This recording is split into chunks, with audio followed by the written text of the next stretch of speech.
So do you ever wonder where all your time goes?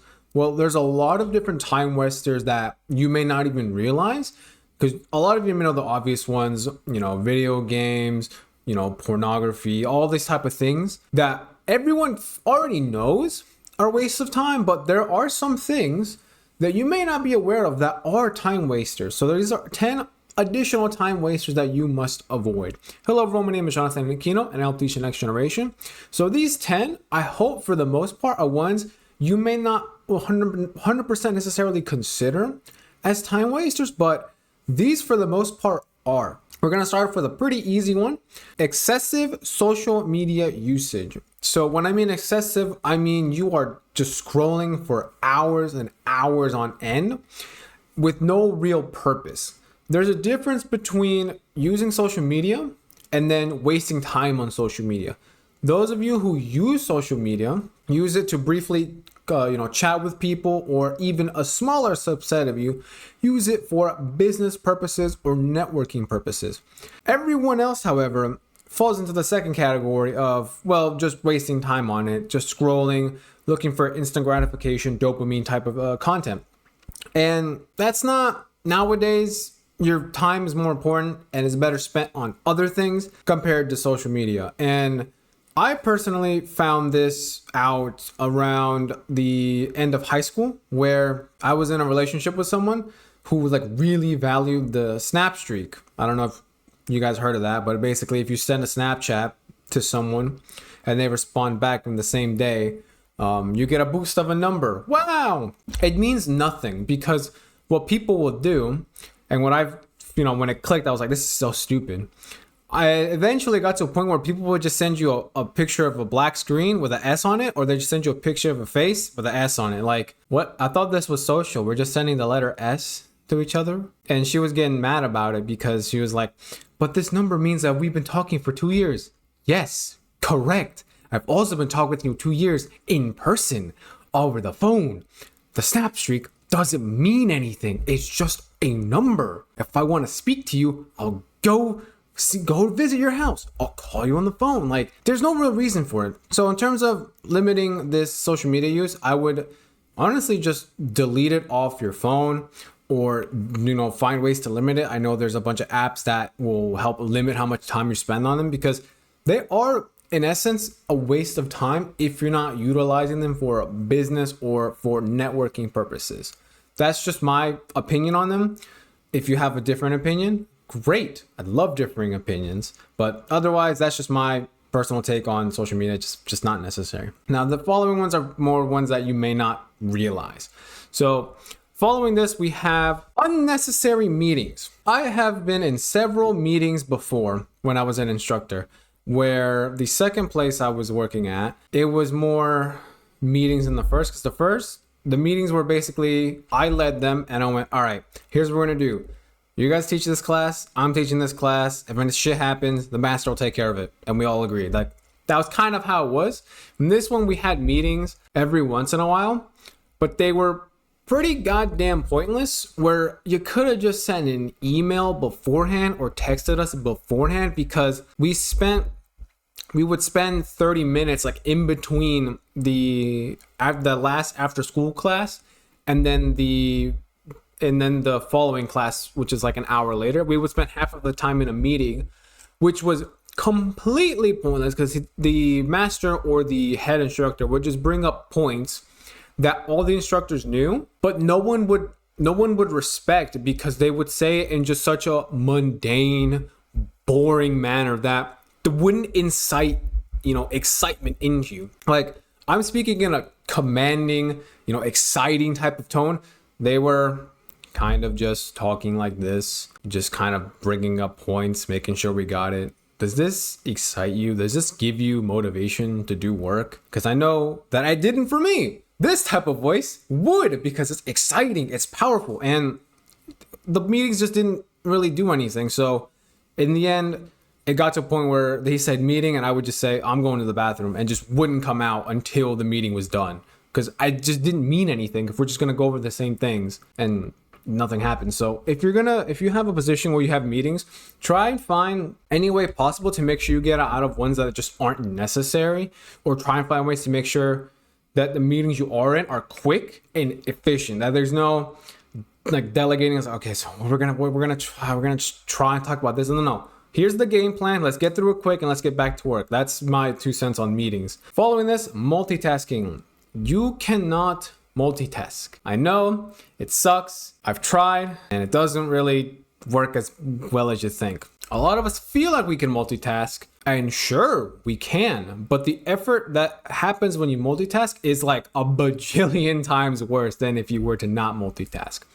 So if you focus on one single thing, you put 100% focus onto it, your brain doesn't wander, your brain doesn't think of other things. For the most part, it just focuses on one thing. If you multitask, what happens is if you focus on one task 100%, right? Focusing, then you switch to another one, and then you switch back. Your brain doesn't go like that. It doesn't work like that. It has to take time to adjust to the next one, then goes back, and it's like, well, shit, where the hell was I? Holy, what the fuck is this? It gets confused.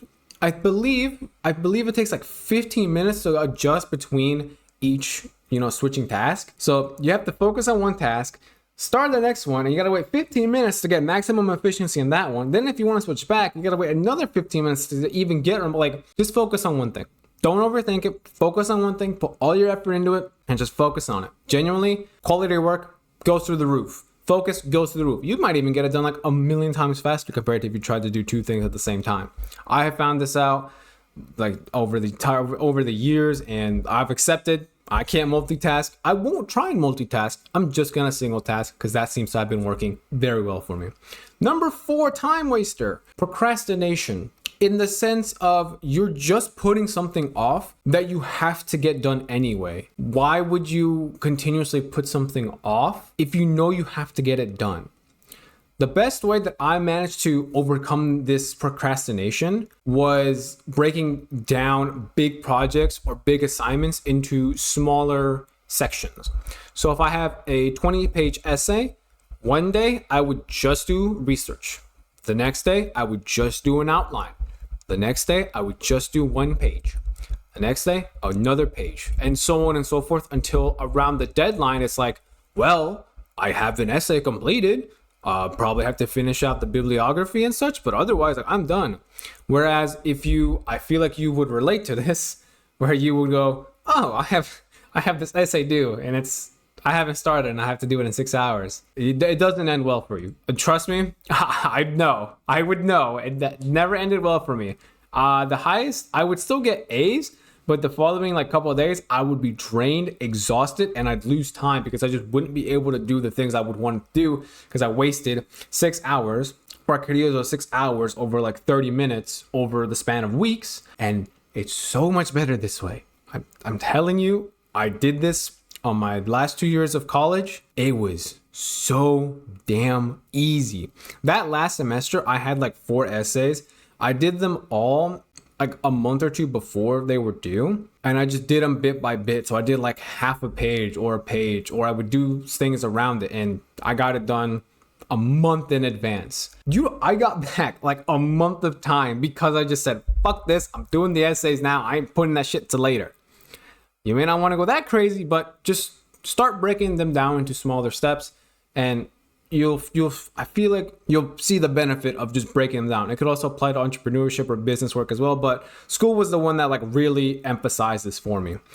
Then after this, we have the constant notifications problem that we currently have nowadays. Everyone has their I feel like for the most part, everyone has their ringers on, their notifications on. There's notifications on their screens and such, constantly taking away their focus and distracting them from what they need. Well, that's another thing that will take away the distractions in terms of keeping you away from what you have to do. So when I mean notifications, if you remember a little bit ago, I was talking about multitasking, when you have to, take your focus off of one thing and it's 15 minutes, that it does the same thing where you're focused on one thing, then you hear a ding and you look and you're focusing on it. You look and you focus, and it distracts you, and your brain thinks about the notification and not your work. And then it screws up your work, your flow, your momentum, and then eventually you'll let the notification win, and then you're gonna get sucked into that vortex of notification syndrome, and then you're gone and you're not doing your work anymore. So I overcame this by just turning off all notifications on my phone. I don't even know how to turn on notifications on my computer, so that was easy. But my phone, like it's even here right now. I know some of you, like if you try and pick up your phone right now, it'll light up. Mine doesn't. Tapping it doesn't do anything. Notifications, I don't get any. Calls, they don't go through. Like I have to turn on my phone, like physically. I have to push the button. I can't tap it. It doesn't do anything. So I could leave it right in front of me and it doesn't mean anything because it's just there. And it's also ringer off. Nothing shows up. So I don't know if anyone messages me, emails me. I get nothing. So I would at minimum just try and just turn off notifications so you can focus on things that actually do matter to you. Following this, we have overcommitment. That's one you may not think as one, but when you overcommit and you say yes to so many things, what you'll find is you'll become overwhelmed or overworked. And when you become overwhelmed or overworked, you'll eventually hit burnout. You'll eventually hit your breaking point. And when you hit your breaking point, you need days or weeks to fully recover, which is days or weeks that you lose in progress. I remember when my business partner left the teaching job that we were in, I had to take over everything because the head instructor was despised by the main master because he had, terrible, I would say, habits in terms of teaching and such. And the other instructor was mainly for, paperwork and such, and they weren't exactly a fantastic instructor. So I was the main person that did most, if not all, the classes on a daily basis. And I had to say yes, because if I didn't, the overall classes would suffer.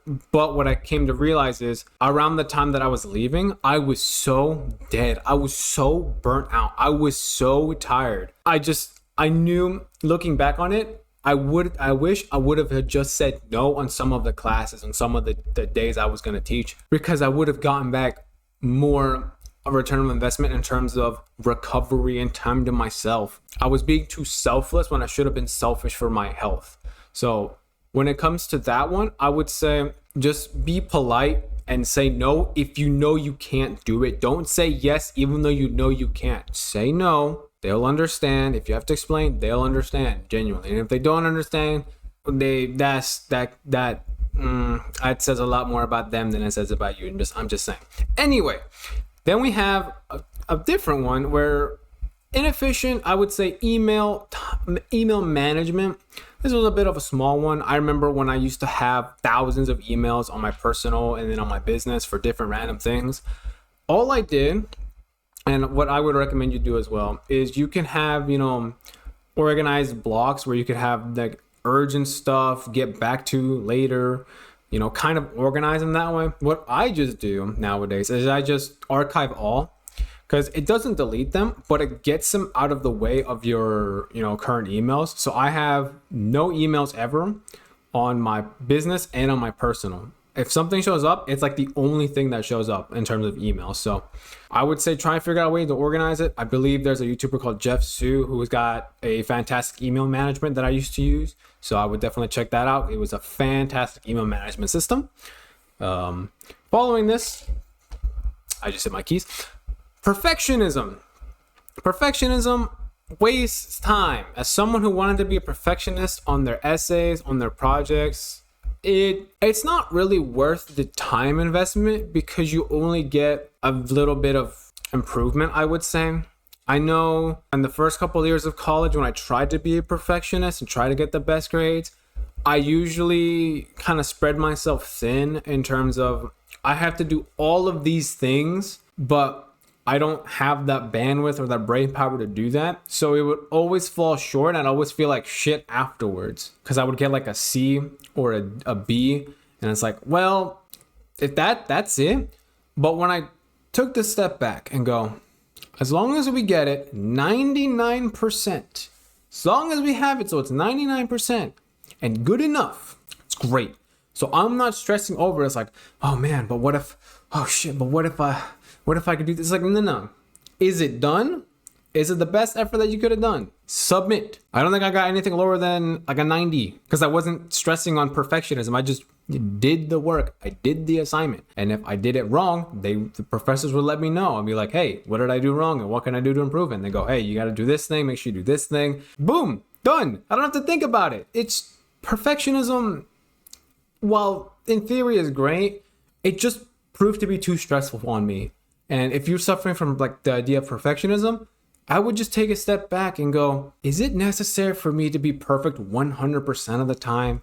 Or can I be 99% and be good enough? Because that mindset shift, very nice for me, honestly. The ninth one would be lack of planning. If you don't have a plan in terms of how you're going to do your day or your week, what you'll end up happening is you'll be lost, aimless, directionless. You won't have a concrete idea of what you're doing. You'll just do things, but you won't have like, all right, so I'm gonna do it at this thing at this time, then this, and then this, and then following on from that, repeating the next day. I lived like that for a couple of months where I had no plan, no idea what I was doing.